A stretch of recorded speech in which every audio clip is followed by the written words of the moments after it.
नमस्कार दोस्तों, मैं हूं मंदार और आप सबका स्वागत है मेरे चैनल इट्स माय टेक में। दोस्तों, आज के इस वीडियो में हम रिव्यू करेंगे एप्पल के एयरपॉड्स प्रो सेकंड जनरेशन का। दोस्तों, ये मैं ऑलरेडी एक बार अनबॉक्स कर चुका हूं, लेकिन आपको अनबॉक्सिंग एक्सपीरियंस दिखाने के लिए मैंने इसे वापस रिपैक किया है। सबसे पहले आप जब बॉक्स खोलेंगे आपको यहाँ पे पेपर वर्क मिल जाता है। यहाँ पे ये हमारे एयरपॉड्स है। अंदर ये केबल मिलती है जिसके एक साइड पे टाइप सी है और दूसरे साइड पे लाइटनिंग पोर्ट है। हमारी latest AirPod pro second generation भी अनफॉर्चुनेटली लाइटनिंग पोर्ट के साथ ही अभी भी चार्ज होती है। फाइनली अगर बॉक्स के हम सबसे नीचे के सेक्शन में देखें तो हमें कुछ स्पेयर ईयर टिप्स दी गई है। लार्ज, स्मॉल और एक्सेस ये तीनों सेट्स इसके साथ आते हैं और मीडियम पहले से ही हमारे ईयरपॉड्स पे अप्लाई की गई है। तो दोस्तों, इस तरह से हमारी केस आती है। तो केस में ज़्यादा चेंजेस नहीं है। यहाँ पे मेटालिक एक इंसर्ट दिया गया है। इसके मदद से हम हमारे अगर एयरपॉड्स को कॉर्ड लगाना चाहें तो वो लगा सकते हैं। फ्रंट में एक एलईडी है। अगर हम एयरपॉड्स खोले तो हमारे केस की चार्ज स्टेटस को यहाँ पे दर्शाया जाता है। इस साइड पे कुछ भी नहीं है। और अगर हम पीछे देखें तो यहाँ पे पेयरिंग बटन दिया गया है जिससे कि नॉन एप्पल डिवाइस के साथ हम कनेक्ट कर सकते हैं। निचली साइड पे यहाँ पे स्पीकर दिया है। केस को भी हमारे एप्पल के फ़ोन थ्रू ढूंढ सकते हैं अगर वो कहीं मिसप्लेस हो जाए।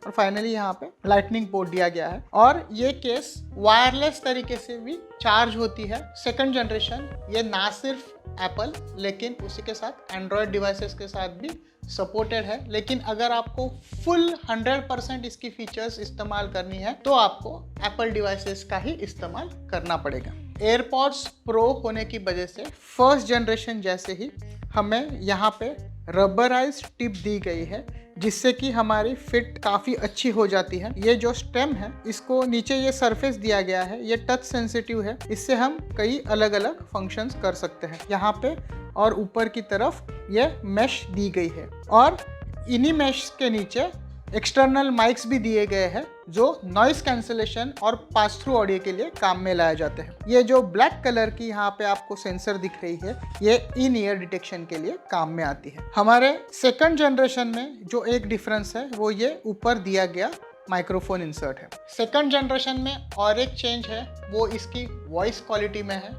उसी के साथ ANC की परफॉर्मेंस को यहाँ पे इम्प्रूव किया गया है। जो पास थ्रू मोड है उसे और ज़्यादा रिफाइन किया गया है। अगर हम इसके फिट के बारे में बात करें तो ये कुछ इस तरह से फिट हो जाती है और जैसे ही आप इस एयरपॉड को कान में डालते हैं वो खुद ब खुद इन ईयर डिटेक्शन करके अपने प्रीवियस स्टेट में ऑटोमेटिकली जाती है।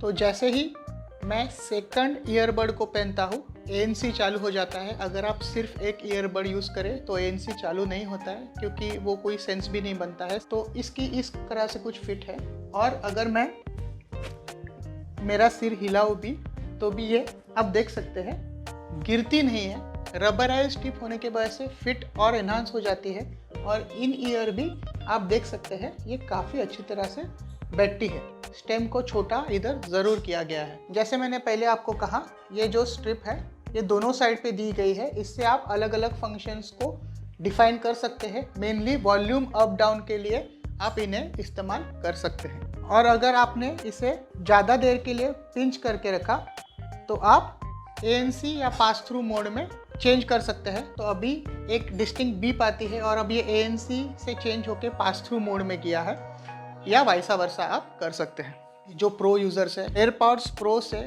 एयरपॉड्स प्रो सेकंड जनरेशन में शिफ्ट करने के लिए कुछ रीजंस ढूंढ रहे हो तो फर्स्ट जैसे मैंने कहा इसका पास थ्रू मोड और रिफाइन हुआ है और ANC भी काफ़ी बेहतर हो गया है। जो इन ईयर प्रेशर आप महसूस करते हैं अगर कुछ भी म्यूज़िक प्ले नहीं हो रहा है वो अभी भी है लेकिन पहले के मुकाबले थोड़ा कम हो गया है। अगर सैमसंग की Galaxy buds pro second generation से कंपेयर करें उसमें आपको एब्सोल्युटली कोई प्रेशर इन ईयर फील नहीं होता है भले ही आप कुछ नहीं सुन रहे हो।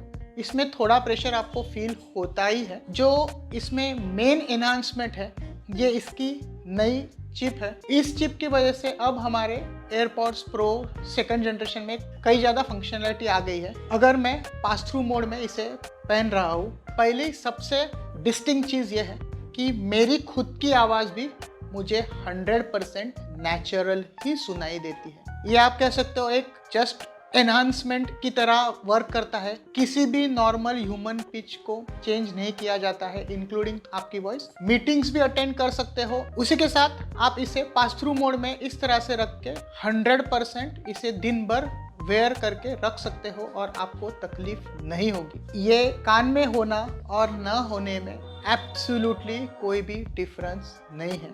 तो एक्सीलेंट पास थ्रू मोड, ये इसकी मैं कहूँगा ये स्ट्रॉन्ग पॉइंट है।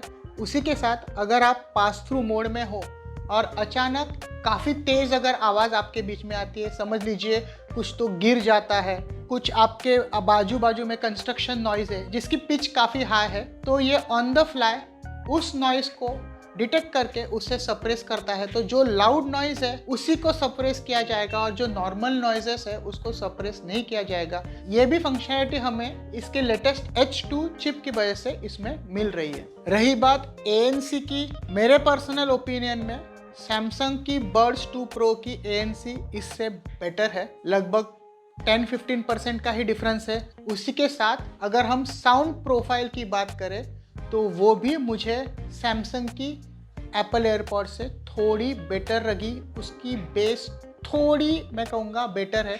बाकी अगर आप मिड्स, हाइज और लोज की बात करें तो वो दोनों में ही एक्सीलेंट आती है और कहीं भी सप्रेशन नहीं है। लेकिन यहाँ पे बेस के मामले में सैमसंग वन अप ज़रूर है। एज ऑलवेज सारे एप्पल डिवाइसेस के साथ मल्टी डिवाइस सपोर्ट है। आप इसे मल्टीपल डिवाइस के साथ बिना पेयरिंग के, बिना हिचकिचाहट यूज़ कर सकते हो और जो डिवाइस आपके हाथ में है वो बराबर इससे पेयर होकर इस्तेमाल होना शुरू हो जाएगा। उसी के साथ Pro 2 की केस में स्पीकर होने की वजह से आप उसे आसानी से ढूंढ सकते हैं, तो वो भी एक एड ऑन फीचर इसमें डाली गई है। और एक फ़ायदा ये है कि अगर मल्टीपल आप कह सकते हो ऑफिस में फ्रेंड सर्कल है जिनके पास एयरपॉड्स Pro 2 है, तो अगर एक ने दूसरे की केस में गलती से एयरपॉड डाल दी तो आपको आपकी केस आवाज़ करके ये बता देगी कि ये एयरपॉड और केस की पेयरिंग गलत है, कोई अलग एयरपॉड किसी अलग केस में डाली जा रही है। तो ये भी एक काफ़ी मैं कहूँगा अच्छी फीचर है और ये खास करके इम्पॉर्टेंट इसलिए है क्योंकि हमारी एप्पल की एयरपॉड्स Pro 2 ये सिर्फ और सिर्फ एक ही वाइट कलर में मिलती है।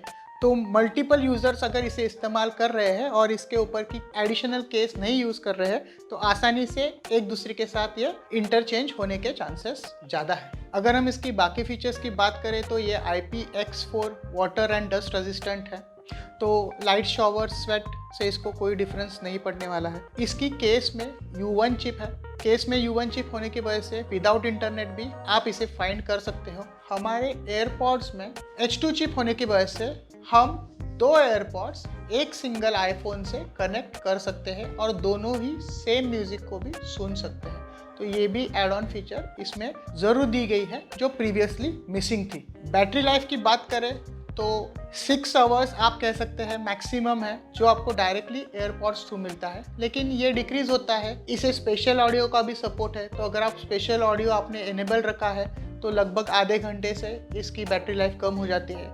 अगर ANC आपने कंटिन्यूसली ऑन रखा है तो फर्दर ये रिड्यूस हो जाती है। तो ये डिपेंड करता है कि आप इसे किस मोड में इस्तेमाल कर रहे हो और अगर ANC हो रही है तो कितनी ज़्यादा ANC की प्रोसेसिंग हो रही है, उसके अंदाजन आपको बैटरी लाइफ मिल जाएगी। केस इसे लगभग 4 बार और चार्ज करती है, तो केस के साथ अगर आप मैक्सिमम बैटरी लाइफ की बात करें तो 30 आवर्स के आसपास आपको मिल जाती है। और इस केस को मैक्सेफ वायरलेस चार्जिंग है, ना सिर्फ मैक्सेफ के साथ, लेकिन अगर आपके पास कोई भी दूसरा एंड्रॉयड फ़ोन भी है जो रिवर्स वायरलेस चार्ज सपोर्ट करता है, उसके साथ भी ये केस चार्ज हो जाती है। ओवरऑल केस के भी डायमेंशंस काफ़ी ज़्यादा मैं कहूँगा स्लिम है, इजीली पॉकेटेबल है, इसे कैरी करने में आपको कोई भी तकलीफ नहीं होगी। ये सब होने के बावजूद इसकी बैटरी लाइफ काफ़ी अमेजिंग है। जैसे ही हम एयरपॉड्स की केस खोलते हैं किसी भी एप्पल डिवाइस के साथ, वो ऑटोमेटिकली पेयर हो जाती है। एयरपॉड्स और उसकी केस का अलग से बैटरी स्टेटस दिखाया जाता है।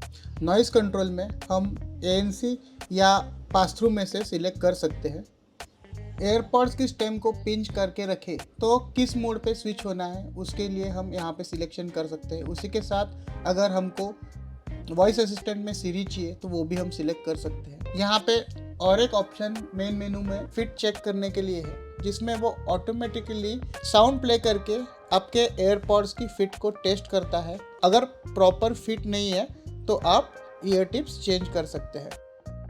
उसी के साथ एडेप्टिव ट्रांसपेरेंसी, इन ईयर डिटेक्शन, ये सारे मोड्स दिए गए हैं। माइक्रोफोन कौन सा बाय डिफॉल्ट यूज़ करना है, लेफ्ट या राइट या ऑटोमेटिक सिलेक्शन, वो भी आप सिलेक्ट कर सकते हैं। अगर आप एक्सेसिबिलिटी सेक्शन में जाए तो इधर काफ़ी सारे ऑप्शंस है। उसी के साथ यहाँ पे नॉइज़ कैंसलेशन को सिर्फ एक ही ईयरबड के साथ ऑन करने के लिए भी ऑप्शन दिया गया है। और फाइनली अगर आप चाहें तो आप यहाँ पे जाके आपके एयरपॉड्स का नाम बदल सकते हैं। दोस्तों, अगर फाइनल वर्डिक्ट की बात करें तो हाई एंड एयरबड्स में जब आप 30,000 रुपीज़ के आसपास खर्च कर रहे हो, यूज केस के हिसाब से आप किस डायरेक्शन में जाना चाहते हैं ये ज़रूर मायने रखेगा। जैसे मैंने पहले भी आपको कहा, प्रीडोमिनेंटली दिन भर आपको एयरपॉड्स पहन के ही काम करना है, भले वो ANC हो, भले मीटिंग अटेंड करनी हो, भले म्यूजिक सुनना हो, या सिर्फ आपके कलीग्स के साथ आपको बात करनी हो, तो ये एक सिंगल सॉल्यूशन है जिसको आपको कान में से निकालने की ज़रूरत नहीं पड़ेगी और इसे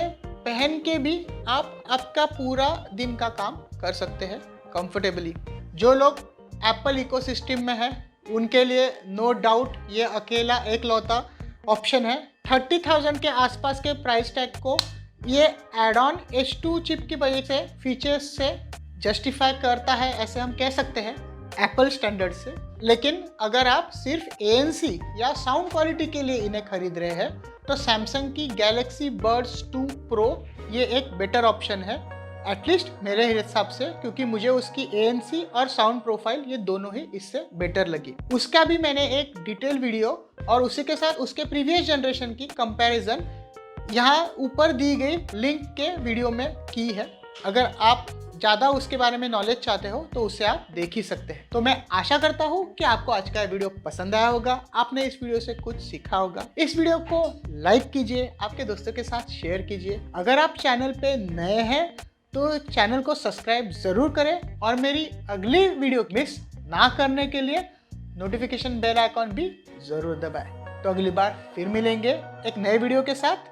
धन्यवाद।